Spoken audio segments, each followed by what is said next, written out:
सभी बहन भाइयों को मेरी ओर से जय मसीह की। आज बात करेंगे उजाड़ू पुत्र के बारे में।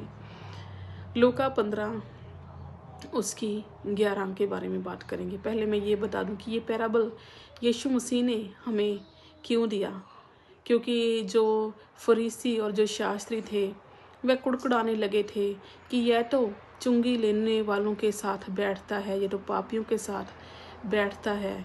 तो प्रभु यीशु मसीह ने उनको ये प्रोडिगल सन का जो है पैराबल दिया। लिखा है कि एक मनुष्य के 2 पुत्र थे।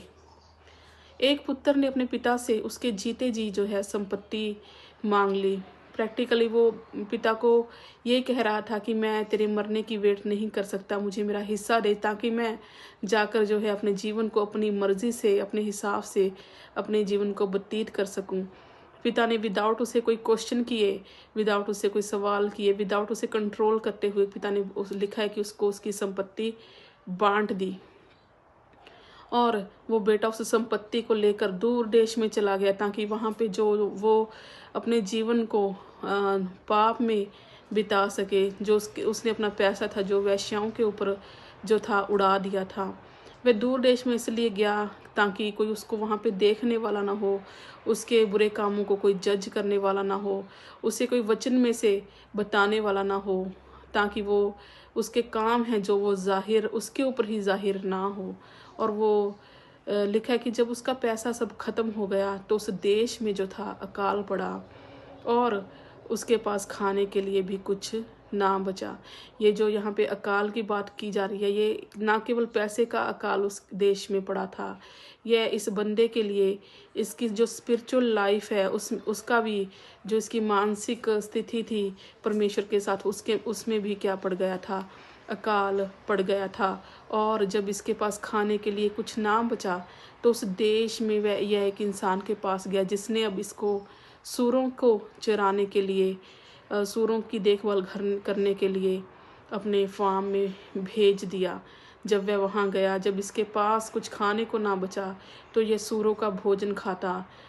तो तब जब इसके लाइफ में मिजरी आई, दुख आया, तकलीफ आई, जो इसकी बैड थॉट्स थी सब वो मेल्टेड अवे हो गई, वो सब निकल गई। तो ये क्लियरली सोचने लगा। तो इसने सोचा कि क्या ही है मेरे पिता का घर कितना अच्छा है, कितना ही वहाँ पे सुख है, कितना ही वहाँ पे प्यार है, कितना ही वहाँ पे आदर है।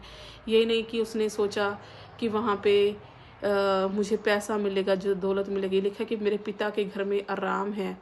क्या मेरे पिता के घर में जो नौकर है उनकी भी ये हालत है, वो मुझसे अच्छी नहीं। उसने ना ही कोई शर्मिंदगी करते हुए और ना ही कोई जो है एटीट्यूड को, घमंड को रखते हुए उसने, लेकिन एक अच्छा डिसीजन जो अपनी लाइफ में लिया, उसने कहा मैं उठूंगा और अपने पिता के घर वापस जाऊंगा। हालेलुया।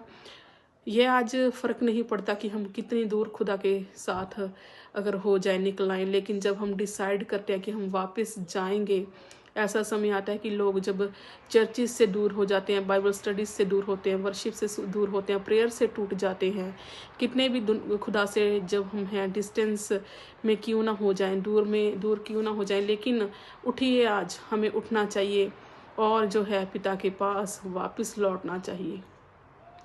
लिखा है कि दूर से ही उसके पिता ने जो है उससे देखा। हालेलुया।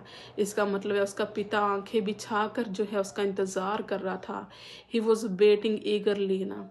वो बड़ी ही उत्साहित हुआ, वो बहुत ही उसका इंतज़ार कर रहा था बहुत दिनों से कि कब मेरा बेटा लौटेगा। जब उसने दूर से अपने बेटे को आते देखा तो उसने फटाफट अपने नौकरों को बुलाया कि इसके लिए जुत्ती लाओ, इसके लिए कोट लाओ, एक रिंग लाओ, कि मेरा बेटा खो गया था अब लौट आया है। हालेलुया। मर गया था लेकिन अब क्या हो गया है, जिंदा हो गया है। हालेलुया। तो जब उसका बेटा आया तो उसने क्या किया, एक बछड़े को काटा और घर में जो है उसने एक सेलिब्रेशन शुरू कर दिया ना। जब उसका बड़ा बेटा आया तो उसने देखा कि ये सब क्या हो रहा है। उसने अपने दास से पूछा कि ये सब कुछ क्या हो रहा है। तो उसके दास ने बताया कि तेरा भाई जो है लौट आया है। तो वो बहुत निराश हुआ, क्योंकि वो कहता था कि मैं तो धर्मी हूँ, है ना। ये जो बड़ा बेटा है वह उन लोगों को दर्शाता है जो शास्त्री थे, जिनको जो धार्मिक थे ना, लेकिन खुदावंद कहता है कि मैं धर्मियों के लिए नहीं बल्कि पापियों के लिए मैं इस दुनिया में आया हूँ, ताकि जो पापी है वो अपने पापों से मन फिराएं। हालेलुया। तो जो सेल्फ राइचियसनेस है उसके लिए नहीं, जो कि परमेश्वर हमें राइचियस बनाता है उसके लिए हमें जीना है। हालेलुया। और प्रभु का धन्यवाद करते हैं इस स्टोरी में, जब हम परमेश्वर के दिल को देखते हैं कि वो आज भी हमारा इंतज़ार करता है और जिस गड्ढे में हम पड़े हुए हैं उससे हमें निकालने की वो सामर्थ रखता है। हालेलुया। और परमेश्वर का धन्यवाद करते हैं इस पैराबल के लिए।